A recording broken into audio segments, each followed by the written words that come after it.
De la technoscience, content de vous revoir sur une nouvelle vidéo. Moi, c'est Mohamed Ndiaye, étudiant en ingénierie des systèmes électroniques à l'Institut supérieur du génie appliqué.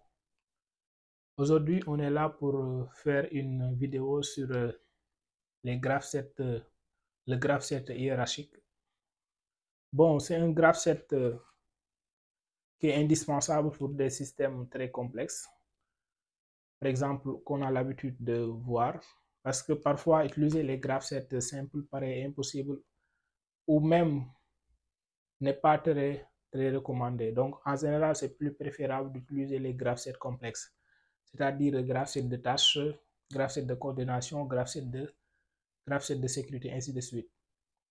Donc, dans cette vidéo, on va essayer de donner un exemple de graph-set hiérarchique. Ok, bon, exemple de vérin double effet. Par exemple, on va prendre un vérin double effet qu'on va noter A, comme ça. Ok, c'est un vérin A. Ok, vérin, un exemple de vérin double effet B. Donc,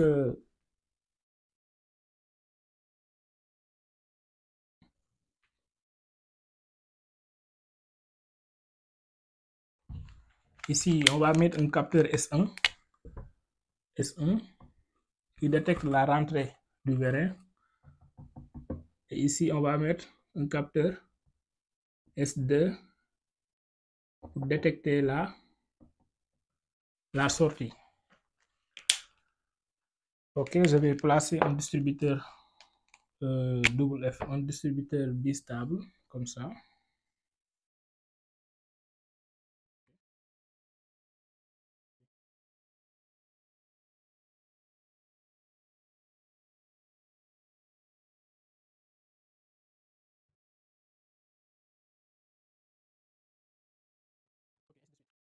Mettre l'admission et ainsi de suite. Admission, échappement.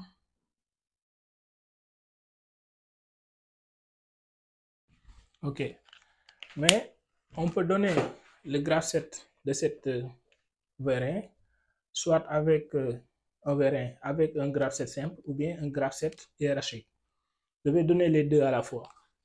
Si on voulait faire ceci avec un graph-set simple, je vais placer par exemple un bouton M comme ça. Si on appuie sur le bouton M directement, si on appuie sur le bouton M, ok, on commande quoi? On commande la sortie, ok.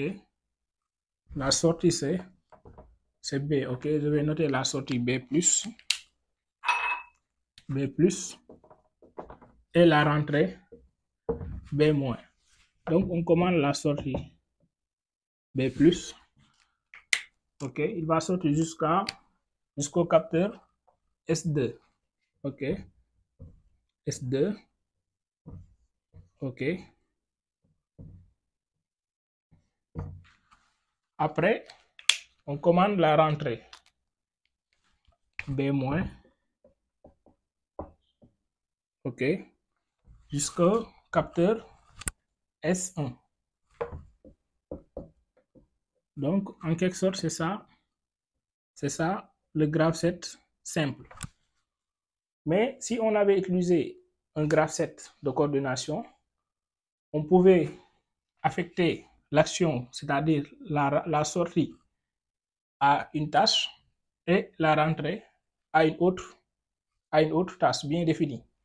Ok, on va essayer de faire ça. Ou bien on efface le schéma de puissance et on garde ceci. Ok. Bon, je vais effacer seulement ici. Ok. Je laisse le 20. Parce que j'ai besoin de ces deux capteurs, mais aussi de B+. Par exemple, je vais noter ça. Je vais mettre ici la sortie c'est B+, et la rentrée c'est B-.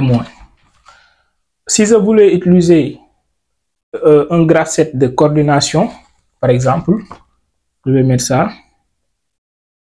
comme ça, comme ça, comme ça. Bon, il faut savoir que si on veut travailler avec un graph set de coordination, il nous faut au moins 2 graph sets. Ok, donc ça c'est le premier graph set. Donc dans cet exercice, bien dans cet exemple, je vais utiliser 3 graph sets.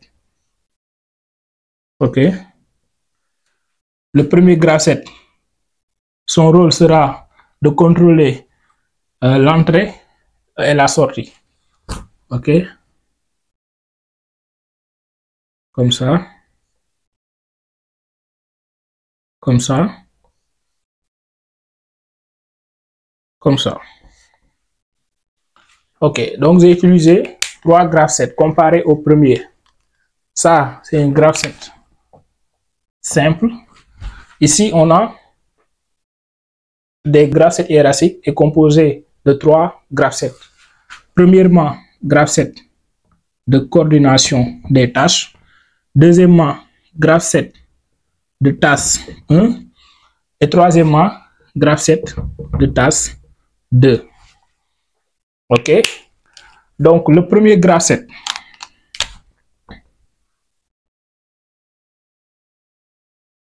si c'est double carré, le premier graph set, son rôle c'est de contrôler les deux. Ici je vais mettre la sortie, c'est-à-dire B+, ici je vais mettre la rentrée B-. Ok, comme ça, B+, ici je vais mettre B-. Ok, ici je vais le noter 1, 2, 3, 4, 5, 6, 7, 8, 9.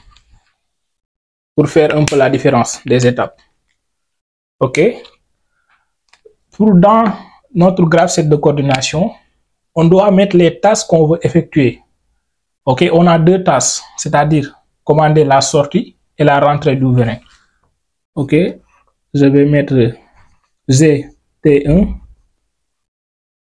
GT1. C'est comme ça qu'on représente une tâche.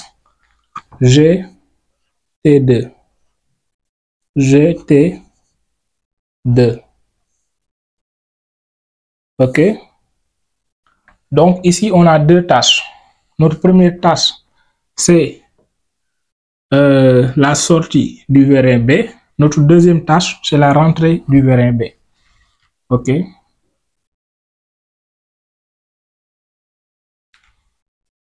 Ok.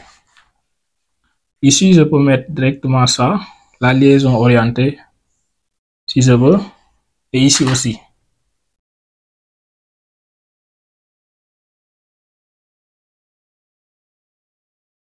Ok.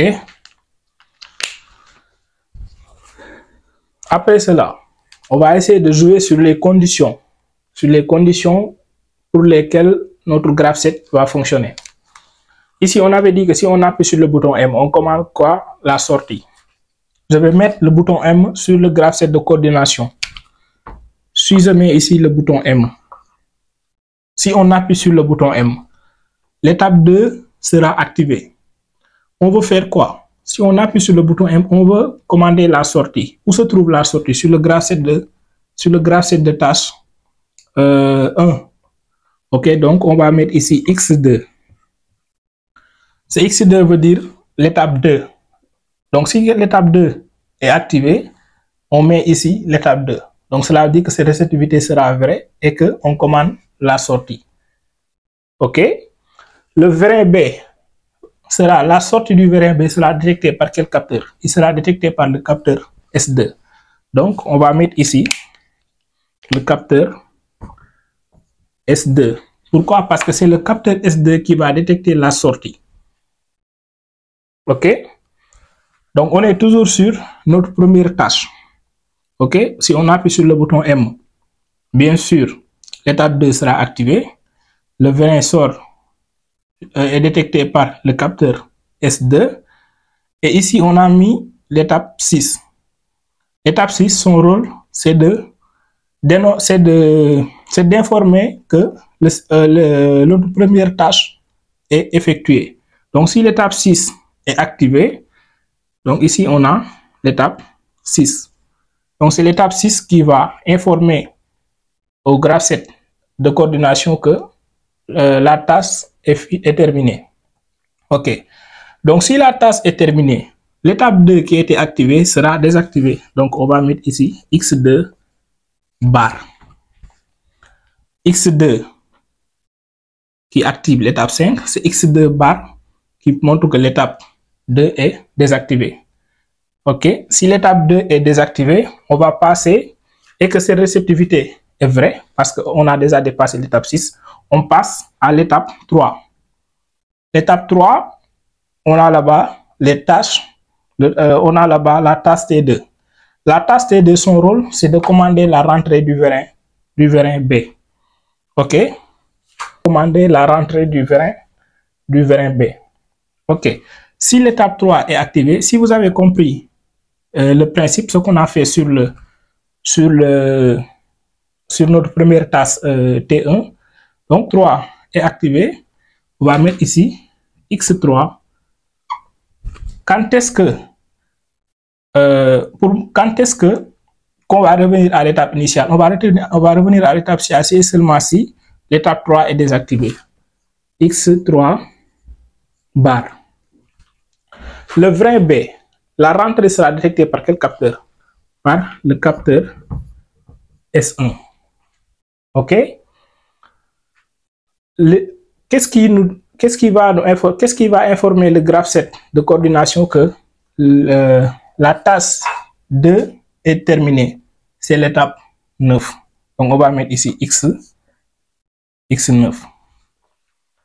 Bon, vous avez vu que entre ces deux types de graphe 7, en réalité, les graphes 7 simples sont plus faciles à faire. Tu vois, on l'a fait à 3 étapes.